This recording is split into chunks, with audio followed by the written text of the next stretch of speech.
Boa noite, você está na sala do Lighthouse. Tivemos uma quebra de conexão repentina na entrevista com o vereador Sérgio Nogueira e pastor. Nós estamos tratando do tema muito importante e que é a capelania prisional. Ele já havia abordado a respeito da capelania, os seus mitos, não é? E as consequências desse mito, e também trabalhou a questão eu fiz uma pergunta no sentido de como que é esse olhar da família, e ele entrou num assunto bastante importante, que foi também o aspecto social da família e a responsabilidade da sociedade. Então, agora estamos voltando novamente, perdemos toda aquela live, toda aquela parte introdutória.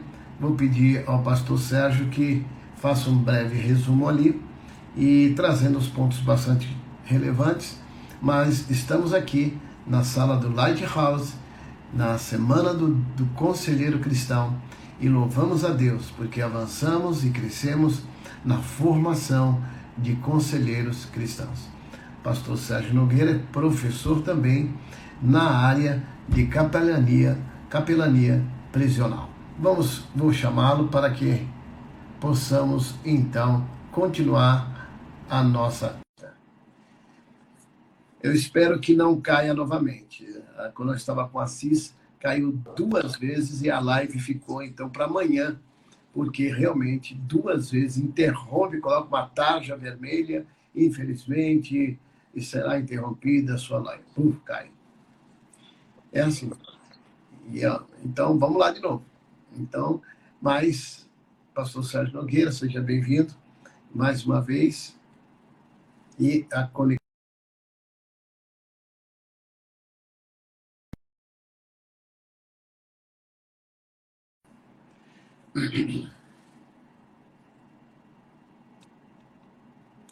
Uau.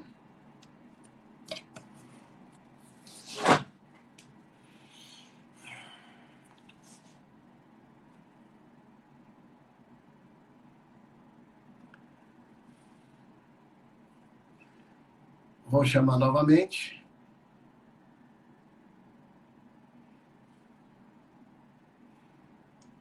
Vamos ver se a gente consegue. E vocês, por favor, mande aviãozinho para todo mundo aí. Vamos divulgar. Começamos de novo.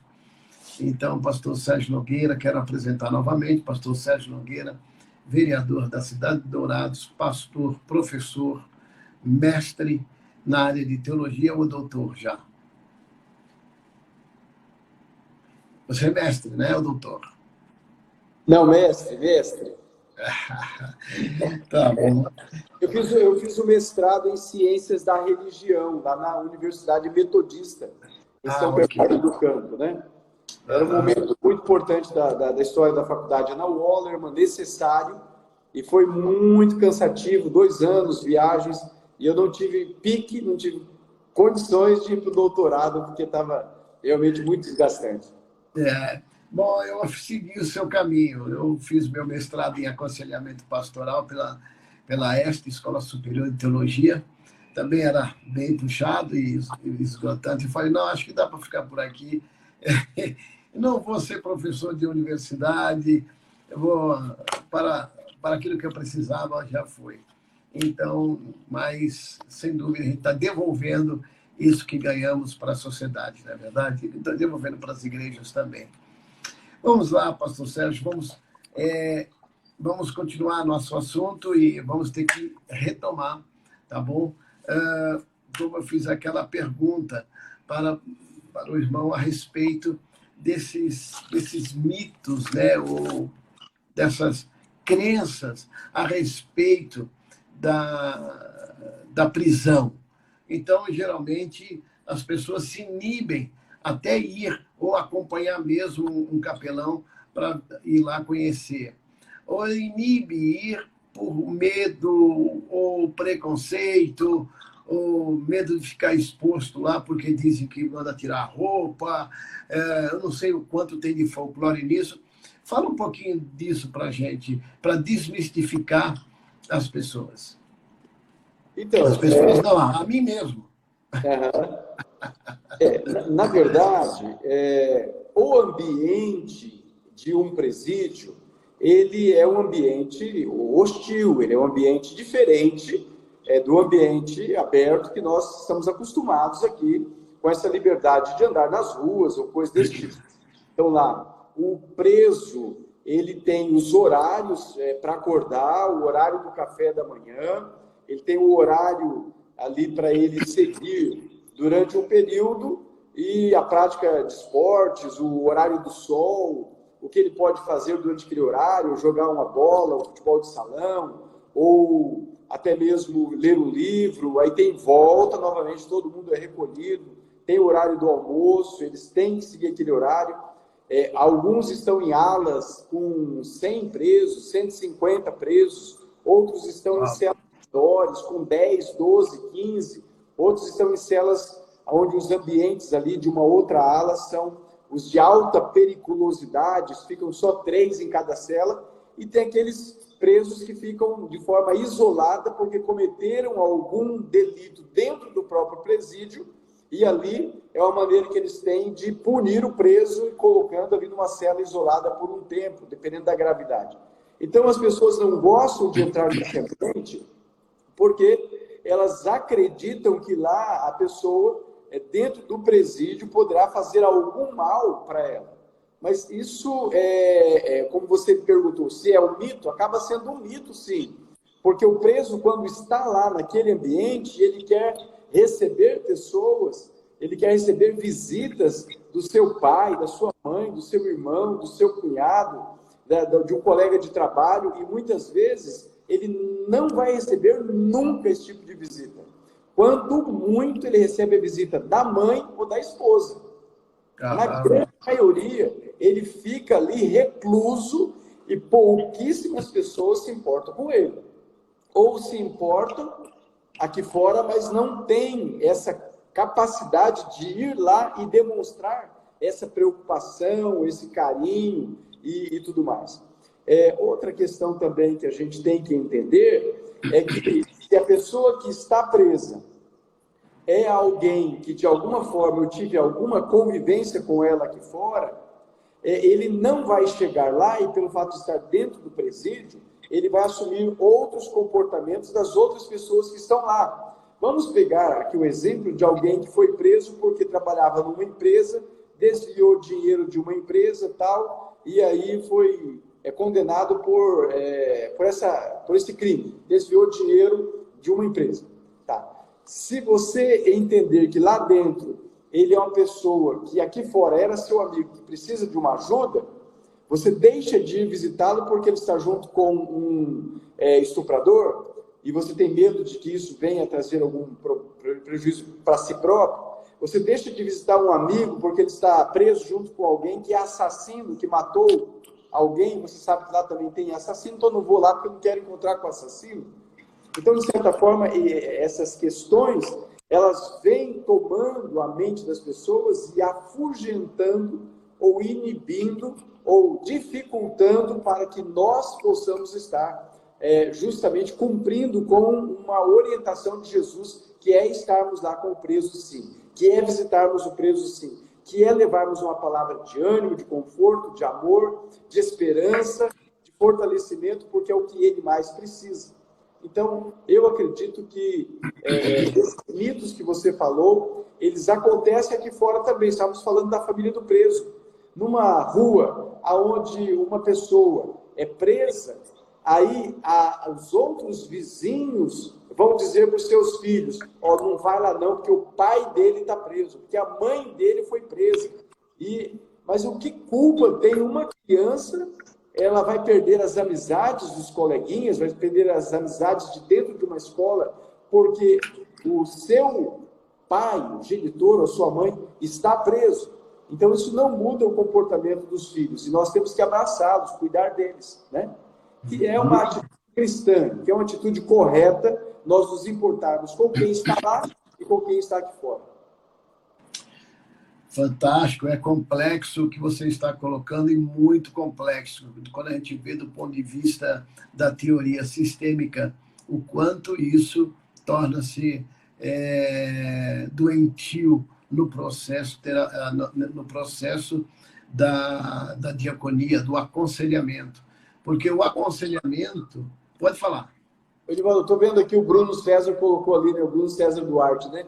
Há um número grande de reclusos que vieram de um berço evangélico. E é verdade. Isso. A nossa criação evangélica, ela nos faz muito bobinho. Mas bobinho. Você é criado, meu filho, tal, tal. E aí, você, às vezes, inocentemente, na sua fase de adolescência, ou mesmo já na fase adulta, de juventude, você se envolve com algumas pessoas que não tiveram a mesma orientação sua, e aí, quando ocorre um ato que é considerado crime, alguns se safam, e quem vai ser preso? Aquele que era o evangélico. Por quê? Porque ele foi arrastado, ludibriado, envolvido, exposto, e depois ele acaba pagando muitas vezes até pelos outros. E por isso, nós temos que dizer cada vez mais para os nossos jovens aquele que é um conselho bíblico, aonde diz lá o apóstolo Paulo que as más companhias corrompem os bons costumes. Então, muitos que estão lá, porque eles não deram ouvido a uma orientação de um pastor, do professor da EBD, do pai, da mãe, de que ele deveria se afastar desses maus e perversos caminhos. Novamente o assunto vai puxando.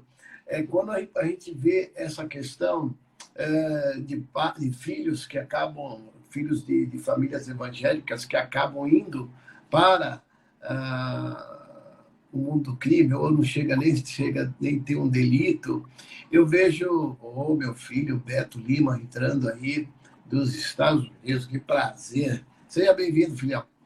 Então, nós vemos aí, pastor Sérgio, que os nossos filhos que estão nas igrejas, eles também, às vezes, são atraídos por um grupo de jovens ali, porque ele está perdendo também o aspecto afetivo. Ele está perdendo o sentido de importância. Eu estou olhando o outro lado, tá? Claro que é uma complexidade, é uma interface de vários aspectos a serem observados. Eu estou observando um aspecto, né? Você olhou o aspecto da inocência, da falta da experiência, do bobinho, como você usou, mas também o que está por trás disso também, eu queria colocar que muitas vezes nós nos tornamos tão religiosos que esquecemos de afetar os nossos filhos, dar afeto, dar carinho, brincar com eles, para que eles não precisem de outra atenção, mas que há uma atenção dentro de casa. Então, é um aspecto que, sem dúvida, precisaríamos abordar em outro momento. Mas eu gostaria de fazer uma outra pergunta, né? Já que estamos falando de interface, e estamos aqui tratando do tema bastante importante, que é a capelania prisional, o papel desse conselheiro.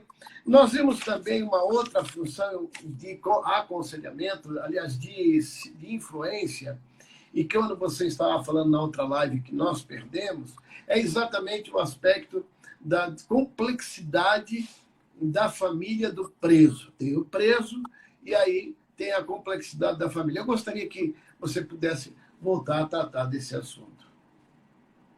Então, é necessário nós termos sempre, dentro do Ministério de Capelania, um suporte, não só para o trabalho que é feito lá dentro do presídio, quando o capelão entra e ali ele leva uma palavra de Deus, né, para quem está preso. Ele ora com os presos, ele alimenta espiritualmente os presos, e aí ele volta e vai viver a sua vida, e na semana seguinte ele vai poder adentrar novamente lá e continuar o seu trabalho. Se ele fizer o trabalho da capelania voltado somente para o detento, esquecendo o outro lado, que é a família, ele vai estar atendendo e muitas vezes deixando de atender 4, 5 que estão sofrendo aqui fora.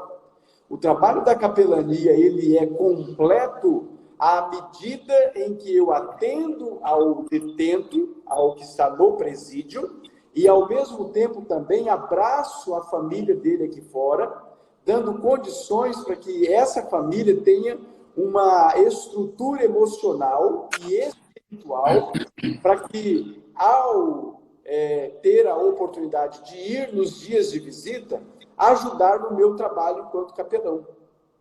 Agora, o que acontece geralmente? O preso que está lá dentro do presídio, não lhe falta o café da manhã, não lhe falta o almoço, não lhe falta água para tomar um banho, não lhe falta energia elétrica, e ele não tem conta para pagar. Agora, aqui fora, quem fica da família, geralmente todos esses problemas são acarretados, e quando esse ministério abraça a família do preso aqui, vai ter que dar assistência social, de orientação dos direitos que ela tem para ir na justiça e buscar esses direitos. Mas muitas vezes, naquele momento trágico da prisão, a família fica desassistida de não ter uma cesta básica para se alimentar. Uma conta que venceu de água e de luz e que ele não tem o dinheiro para pagar essa conta. E é um ministério, então, que aí precisa do suporte e do aporte de recursos para ajudar essas pessoas aqui. Então, eu acredito que nós não podemos simplesmente fazer um trabalho para quem está lá no presídio, detento, e deixarmos de fazer a outra parte que também afeta o nosso trabalho espiritual, né? Porque Jesus mandou ir a todo mundo, né? Portanto, ide, fazer discípulos. O ir significa tanto ir lá no presídio como ir à família de quem está preso. Fantástico, muito bom. Você citou Mateus 25, bastante relevante para a capelania, e que trata especificamente, estava preso e não foste visitar-me. Um outro aspecto, você ampliou um pouquinho até, ampliou, apontou, né? Não dá para abordarmos, mas você colocou o aspecto da presença de uma outra disciplina, né? Que é o serviço social, que é uma especialidade, as pessoas, a assistência social, fazem uma faculdade para isso, e para ter um olhar social, e elas que fazem toda essa abordagem para poder contribuir com a família. E, sem dúvida, a igreja, ela tem não só um papel social, mas também um papel espiritual. Como você vê esse aspecto da espiritualidade na vida do preso e da família do preso, a espiritualidade? Se nós buscarmos dentro do contexto que nós conhecemos de igrejas batistas, igrejas presbiterianas, igrejas Assembleias de Deus, outras igrejas que nós temos mais aproximação, é muito raríssimo uma igreja que tenha um ministério específico voltado para o presídio, né? Que eu me lembro aqui em Mato Grosso do Sul, dentro das igrejas batistas, que eu me lembro, nós temos a primeira igreja batista em Campo Grande, aonde temos lá um capelão que é pastor, que faz parte do ministério ali, e que está totalmente voltado para esse trabalho da capelania. Outras igrejas fazem trabalho de visitação, apoiam o trabalho de outros grupos, mas não tem essa preocupação enquanto igreja. Então, é um trabalho que eu atribuo não a uma igreja local. Eu creio que o ministério da capelania, ele precisa ser abraçado por uma convenção de igrejas, seja convenção estadual, seja no nível de convenção associacional, porque é um trabalho que demanda, além de levar o trabalho, a presença de Jesus e a palavra de Jesus, o atendimento espiritual do preso e da família, esse outro suporte que nós já falamos ali, da área da assistência social. Então, isso acaba envolvendo o quê? Recursos. Nós temos pessoas que, ao assumir a responsabilidade de ser um capelão prisional, ele tem que optar. A capelania vai tomar tempo dele. Então, ele tem que optar, deixar uma outra função. Às vezes, ele pode ser um contador, ele pode ser um professor, ele pode ser um dentista, pode ser um médico, e aí ele opta em deixar a profissão ou diminuir o tempo de dedicação da profissão para poder ir para lá. É possível que ele também necessite de aporte financeiro, de recurso, de ajuda. E aí uma igreja local fica muitas vezes impossibilitada de suprir essa ajuda financeira. Então, eu penso assim, esse ministério de capelania escolar, capelania prisional, capelania hospitalar, da capelania, envolve integralidade de dedicação de tempo no exercício da capelania, que é diferente da visitação. Uma coisa é eu visitar esporadicamente, visitador hospitalar, visitador prisional, visitador em escola, quando dá tempo. Mas a capelania, ela precisa de sustento financeiro. E daí é um trabalho para uma denominação. Falando em denominação, de alguma forma, a sociedade, isso é, dentro das denominações, elas buscaram se encontrar nas suas intersecções. E surge aí os conselhos de pastores regionais, estaduais, e que faz com que eles se aglutinem e se respeitem. Seria interessante, dentro dessa perspectiva que você coloca, que de convenções, que seria pelo menos as igrejas mais históricas, que têm uma estrutura semelhante, o próprio conselho também pensar sobre isso, o próprio conselho ajudar aquela pessoa que tem aquela vocação, que deseja fazer, que deseja ser eu chamo de ofício. Eu tenho colocado essa expressão aqui no Lighthouse, que são áreas específicas, são áreas de ofício, então um capelão de ofício. São pessoas que vão dedicar as suas vidas. E dá trabalho, porque tem que organizar, ele também tem que formar uma equipe, que não é tempo integral, mas são os visitadores, como você mencionou. Gostei de ouvir isso, eu acho que isso é mais uma coisa que o Lighthouse precisa fomentar e trazer para que eu acho que é algo que eu não tinha visto ainda, Serginho. Vi, a primeira igreja tem mesmo um pastor lá, mas que já está há muitos anos, também não conheço outra pessoa nesse. Achei interessante. Mas deixa eu colocar um outro aspecto. Nós falamos agora, já falamos do preso em si, a sua situação lá preso. Falamos também da condição do preso, que o Bruno, que é advogado, colocou aqui para nós, o número de evangélicos dentro da cadeia. Aí você fez uma abordagem bastante importante da inocência deles e serem levados pela malícia do outro, da malandragem da molecada que nasceu fora de uma igreja. Mas eu gostaria de colocar... E aí falamos dessa complexidade que a família vivencia, né? Você estava colocando exatamente a respeito de o preso não tem conta para pagar, porque tudo lhe é dado, mas a família tem conta para pagar. E isso foi bastante importante ser dito, e a relevância, então, de nós termos aí o apoio social da própria igreja a essa família.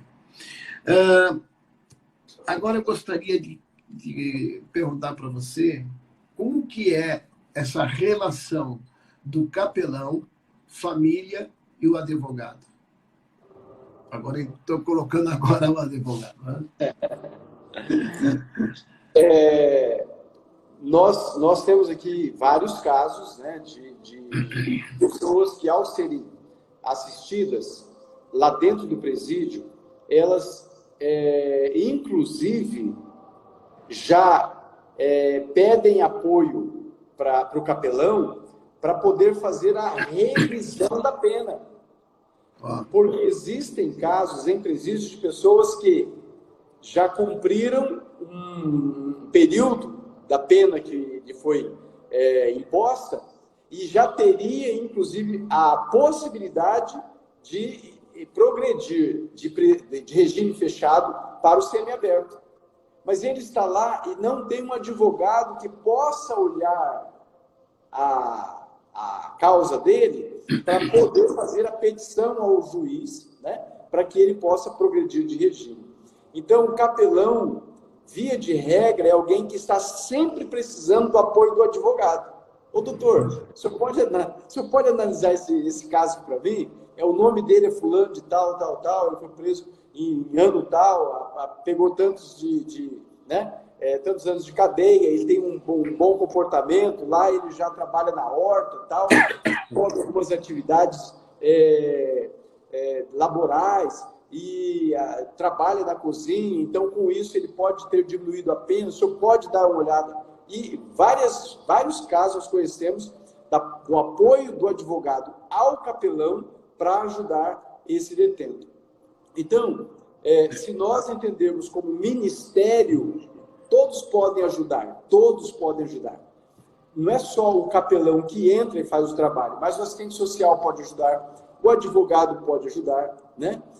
Se nós pegarmos aí os irmãos que no Ministério da Assistência Social da Igreja, que levanta, arrecada alimentos, faz cestas básicas, arrecada roupas, sapatos, brinquedos, essas pessoas poderiam estar trazendo para dentro da igreja, ajudando o capelão a atender as necessidades da família com aquela cesta básica, com aquela ajuda, né, de roupas ou coisas desse tipo. Então, quando a gente sente Jesus tinha paixão pelas pessoas, ele estava movido pela paixão, e a paixão de Jesus gerava compaixão pelas pessoas a ponto dele compadecer-se delas. Uma das coisas que está faltando para a igreja de hoje é justamente a paixão por Jesus e a compaixão pelos seres humanos, pelas pessoas que sofrem. Então, eu entendo como, atuando nesse ministério, que nós precisamos levar as pessoas das nossas comunidades a olhar para a figura do preso, para a sua família, como alguém que necessita do carinho, da atenção, da ajuda, do amor em ação, da prática de um cristianismo verdadeiro, aonde nós não somente dizemos que acreditamos que eles são amados por Deus, mas que nós demonstremos o nosso amor para cada um deles. Excelente. Eu vejo essa importância mesmo do diálogo entre o capelão, o advogado e a família, né? Que muitas vezes há uma crise entre a família e o próprio advogado. E o capelão pode entrar para fazer a terceira pessoa aí, porque a figura do capelão é a figura pastoral, é o aspecto espiritual do processo. O do advogado é o aspecto legal, ele não pode entrar na questão espiritual, é legal, ponto, né? E a família é totalmente uma família que ficou desestruturada e que requer o trabalho do conselheiro aí, prisional, ter esse olhar para diminuir essa ansiedade sistêmica da família. Então, isso é bastante importante mesmo. Então, agora, eu gostaria de fazer uma outra colocação, que também eu acho que é importante colocar. Nós vimos o aspecto do próprio... Fala aí, meu garoto. Olha aqui, cara. Fala aí, meu garoto. E aí? É nóis, hein? Estou ligado com você. É nóis. Eu sei que você é Corinthians, rapaz. Então, nós vimos aí o aspecto do capelão em si, da família, do advogado, né? E agora, eu queria fazer uma pergunta para você, mais uma, né? O aspecto como o que seria necessário, o que é necessário, vamos supor, eu quero ir num presídio, né? E que cuidados eu tenho que ter? Eu quero ir lá visitar, quero ir lá orar. Eu posso? Como é isso? Ok. Geralmente, os presídios tem os seus dias normais de visitação. As visitas são para os familiares. Então, a primeira coisa a se preocupar é se você vai entrar ou não, porque você não vai para visitar um familiar. Você vai como pastor, vai como visitador.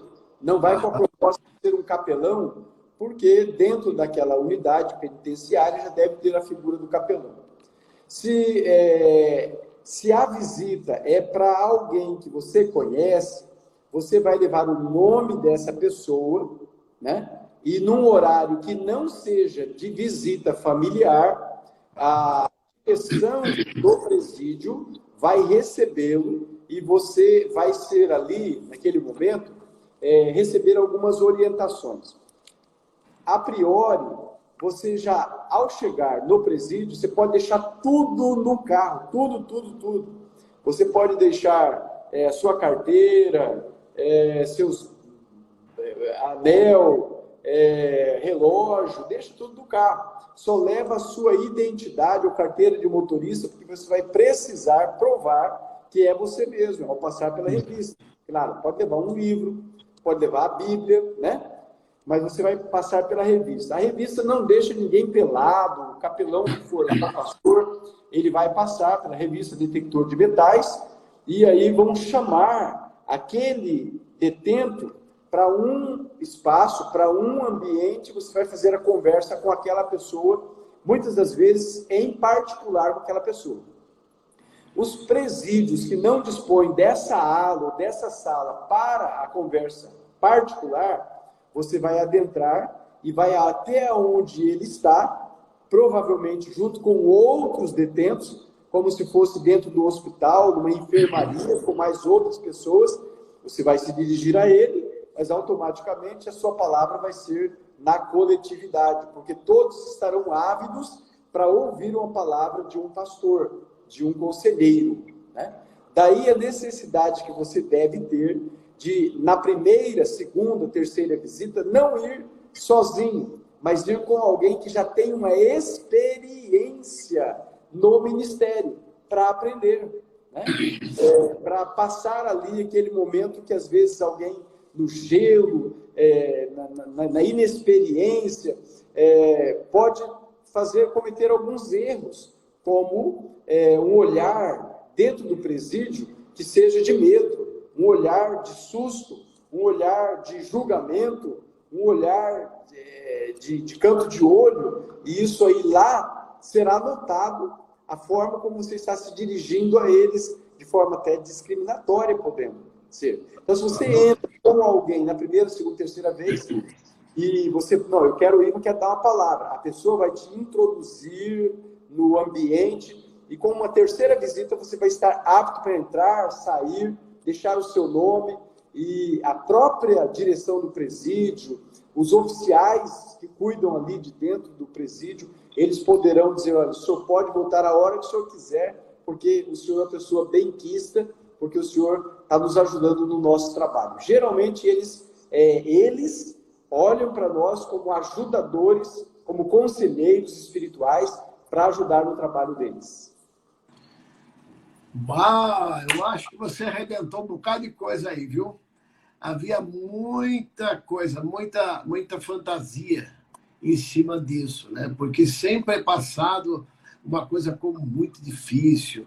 Nossa, a revista, você tem que tirar roupa, eles passam a mão em você, e tem tanta coisa que é colocado, não é verdade?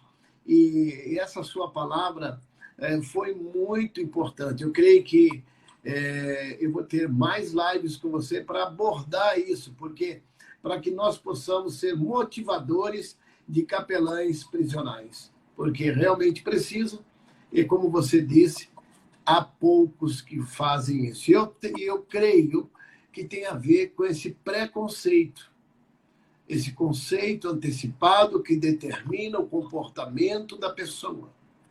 E se esse trabalho que nós estamos aqui fazendo, muito relevante, desconstruir essas mentiras que colocamos, que são os preconceitos, que na verdade são julgamentos, que determinam o nosso comportamento. Então, eu achei fantástico essa colocação. Muito mesmo. Acho que é uma das coisas que a gente precisava ter ouvido, pastor Sérgio.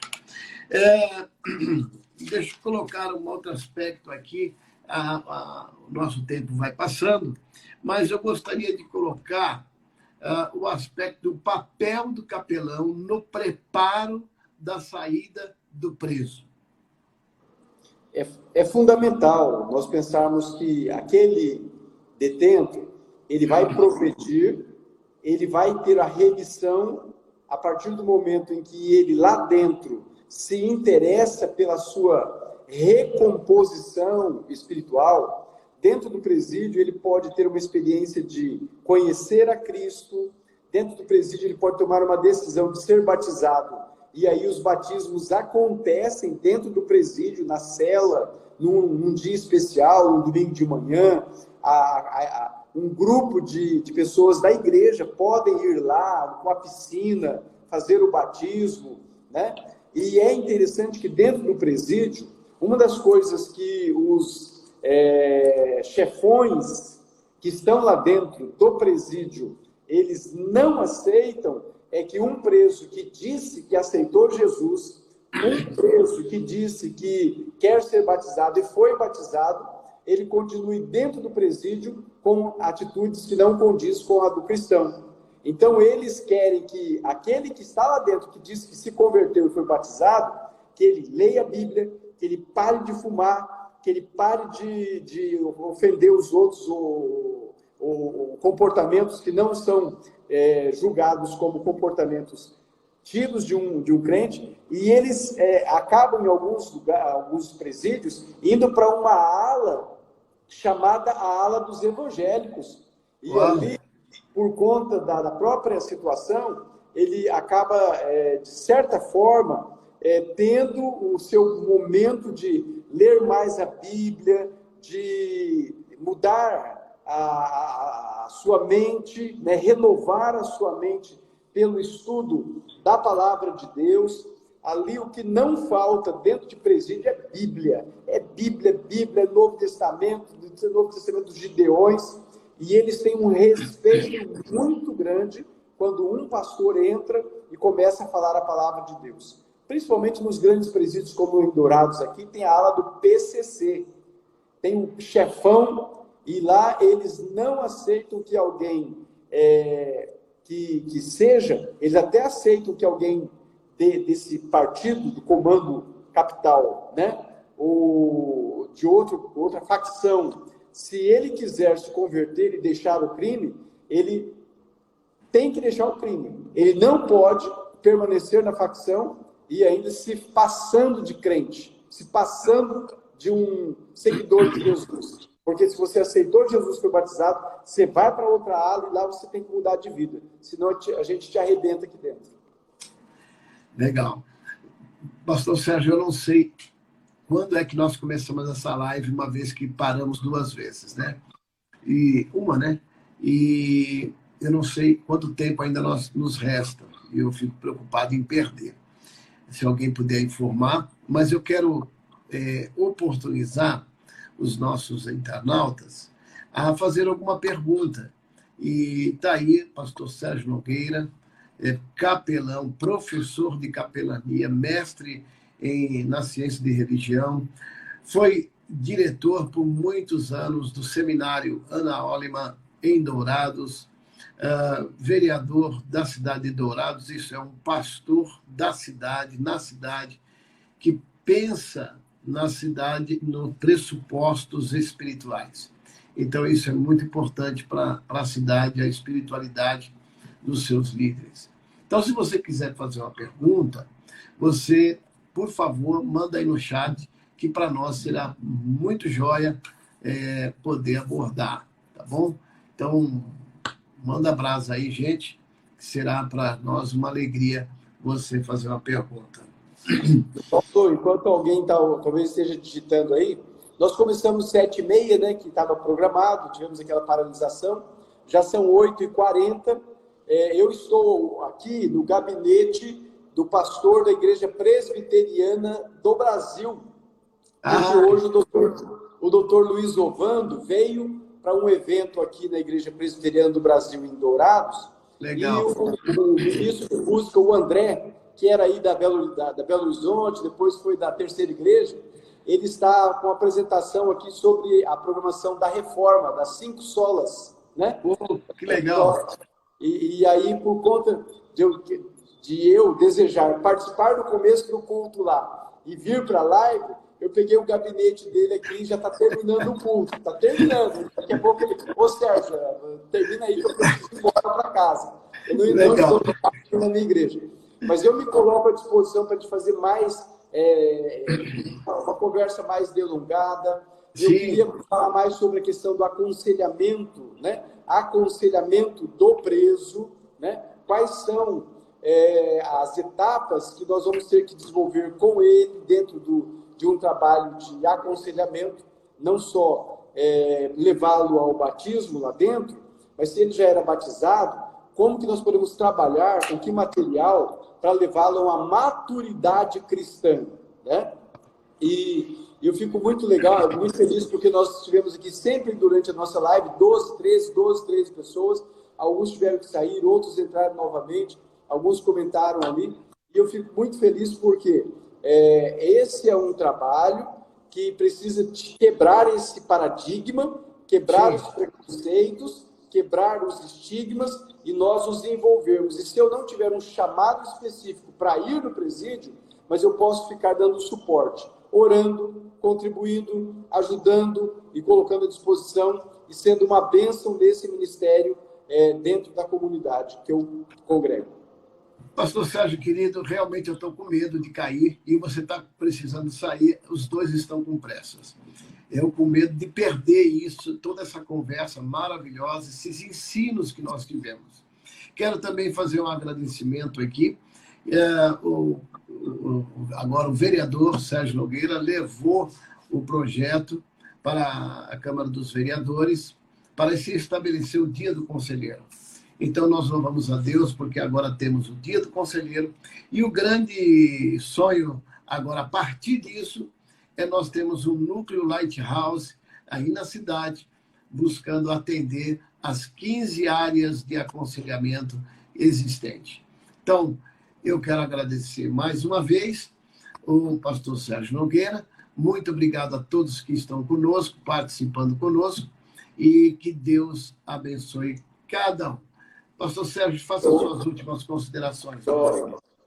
Nivaldo, quero deixar aqui no livro de Provérbios, capítulo 5, versículos 1 e 2. Salomão escreve: Filho meu, atende à minha sabedoria, à minha inteligência, inclina o teu ouvido, para que guardes os meus conselhos e os teus lábios observem o conhecimento. Para que guardes os meus conselhos. Então, conselho é algo bíblico, conselho é algo que nós deveríamos inculcar na vida dos nossos filhos, das nossas crianças, dos nossos adolescentes, o tempo todo, como está lá em Deuteronômio, capítulo 6, e também capítulo 9.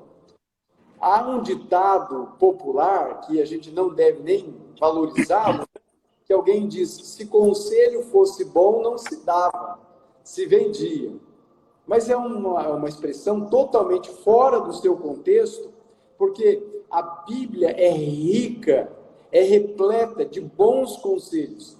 E é na multidão dos conselhos, na multidão dos conselheiros, que existe a sabedoria.